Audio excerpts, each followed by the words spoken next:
Hi hello once again welcome to the legend YouTube channel. ಆತ್ಮೀಯ ವಿದ್ಯಾರ್ಥಿಗಳೇ, KCET 2025ಗೆ ಒಂದು official ಆಗಿ ಒಂದು ಟೈಮ್ ಟೇಬಲ್ ನ ಪ್ರೊವೈಡ್ ಮಾಡಿದ್ದಾರೆ. ಇದೀಗ ತಾನೇ ಒಂದು ಬ್ರೇಕಿಂಗ್ ನ್ಯೂಸ್ ಬಂದಿದೆ. ಈ ಒಂದು ಬ್ರೇಕಿಂಗ್ ನ್ಯೂಸ್ ಅಲ್ಲಿ PGCET ಹಾಗೆ UGCET ಗೆ ಸಂಬಂಧಪಟ್ಟಂತ ಒಂದು ಟೈಮ್ ಟೇಬಲ್ ನ ಪ್ರೊವೈಡ್ ಮಾಡಿದ್ದಾರೆ.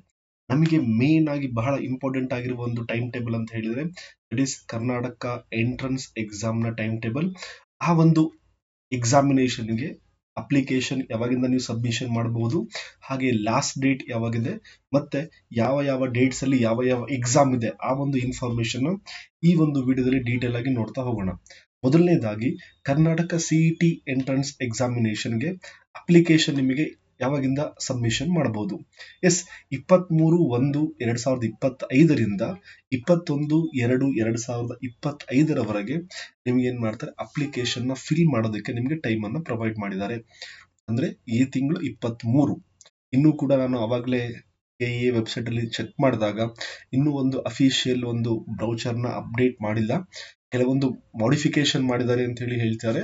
ಆ ಎಲ್ಲ ಇನ್ಫಾರ್ಮೇಶನ್ ಕೂಡ ಒಂದು ಇನ್ಫಾರ್ಮೇಶನ್ ಬುಲೆಟಿನ್ ಅಲ್ಲಿ ಅವರು ಪ್ರೊವೈಡ್ ಮಾಡ್ತಾರೆ. ಅಲ್ಲಿವರೆಗೂ ವೇಟ್ ಮಾಡಿ ಆ ಇನ್ಫಾರ್ಮೇಶನ್ ಬುಲೆಟಿನ್ ನ ಒಂದ್ಸರಿ ಓದ್ಕೊಂಡು ನಂತರ ಅಪ್ಲಿಕೇಶನ್ ನ ಫಿಲ್ ಮಾಡ್ತಾ ಹೋಗ್ಬೇಕು. ಈಗ ಯಾವ್ಯಾವ ಡಾಕ್ಯುಮೆಂಟ್ಸ್ ಬೇಕಾಗುತ್ತೆ, ಹೇಗೆ ಫಿಲ್ ಮಾಡಬೇಕು, ಏನ್ ಪ್ರೊಸೀಜರ್ ಇದೆ, ಏನನ್ನ ಚೇಂಜ್ ಮಾಡಿದ್ದಾರೆ, ಎಲ್ಲ ಇನ್ಫಾರ್ಮೇಶನ್ ಕೂಡ ಆ ಒಂದು ಇನ್ಫಾರ್ಮೇಶನ್ ಬುಲೆಟಿನ್ ಅಲ್ಲಿ ಇರುತ್ತೆ. ಅದು ಅಪ್ಲೋಡ್ ಆಗೋವರೆಗೂ ನಾವು ಅದನ್ನ ವೇಟ್ ಮಾಡಬೇಕಿದೆ. ಅದಾದ ನಂತರ ಎಕ್ಸಾಮಿನೇಷನ್ ಡೇಟ್ಸ್, ಇದು ಬಹಳಷ್ಟು ಇಂಪಾರ್ಟೆಂಟ್ ಇದೆ. ನೀವು ಇಲ್ಲಿ ಅಬ್ಸರ್ವ್ ಮಾಡ್ತಿದ್ದೀರಾ, 16ನೇ ತಾರೀಕು 4ನೇ ತಿಂಗಳು 2025 ಫಿಸಿಕ್ಸ್ ಮತ್ತೆ ಕೆಮಿಸ್ಟ್ರಿ ಇರುತ್ತೆ. 17ನೇ ತಾರೀಕು ಮ್ಯಾಥಮೆಟಿಕ್ಸ್ ಮತ್ತೆ ಬಯಾಲಜಿ ಇರುತ್ತೆ. 18ನೇ ತಾರೀಕು ಏನಿರುತ್ತೆ, ಕನ್ನಡ ಭಾಷಾ ಪರೀಕ್ಷೆ ಇರುತ್ತೆ. ಇದು ಯಾರಿಗೆ ಅಪ್ಲಿಕೇಬಲ್ ಆಗುತ್ತೆ, ಇಲ್ಲಿ ಮೆನ್ಷನ್ ಮಾಡಿದ ನೋಡಿ, ಹೊರನಾಡು ಮತ್ತು ಗಡಿನಾಡು ಕನ್ನಡಿಗ ಅಭ್ಯರ್ಥಿಗಳಿಗೆ ಮಾತ್ರ ಅಂತ ಹೇಳಿ. ಎಲ್ರಿಗೂ ಕನ್ನಡ ಲ್ಯಾಂಗ್ವೇಜ್ ಎಕ್ಸಾಮಿನೇಷನ್ ಇರೋದಿಲ್ಲ. ಎಲ್ರಿಗೂ ಕೂಡ ಏನಾಗುತ್ತೆ, PCMB ಅಥವಾ PCM ಅಪ್ಲೈ ಆಗುತ್ತೆ. ಇಲ್ಲಿ ಹೊರನಾಡು ಮತ್ತೆ ಗಡಿನಾಡು ಕನ್ನಡಿಗರಿಗೆ ಮಾತ್ರ ಈ ಒಂದು ಕನ್ನಡ ಲ್ಯಾಂಗ್ವೇಜ್ ಎಕ್ಸಾಮ್ ಅಪ್ಲಿಕೇಬಲ್ ಆಗುತ್ತೆ. ಅದು ಕೂಡ 18ನೇ ತಾರೀಕು ಇರುವಂತಹದ್ದು. ಎಸ್ಟ್, ಇದಿಷ್ಟು ಕೂಡ ಈಗ ಲೇಟೆಸ್ಟ್ ಆಗಿ ಅಪ್ಡೇಟ್ ಆಗಿರುವಂತಹ ಮಾಹಿತಿ. ಈ ಒಂದು ಇನ್ಫಾರ್ಮೇಶನ್ ಕೂಡ ಟೆಲಿಗ್ರಾಮ್ ಹಾಗೆ ವಾಟ್ಸ್ಆಪ್ ಗ್ರೂಪ್ ಅಲ್ಲೂ ಕೂಡ ಶೇರ್ ಮಾಡಿರ್ತೀನಿ.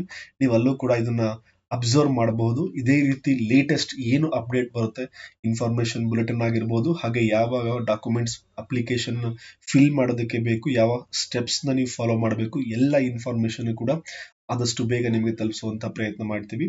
ಅದಕ್ಕೋಸ್ಕರ ಟೆಲಿಗ್ರಾಮ್ ಹಾಗೆ ವಾಟ್ಸ್ಆಪ್ ಗ್ರೂಪ್ ನ ಜಾಯಿನ್ ಆಗೋದನ್ನ ಮರೆಯಕ್ಕೆ ಹೋಗಬೇಡಿ. Thank you very much.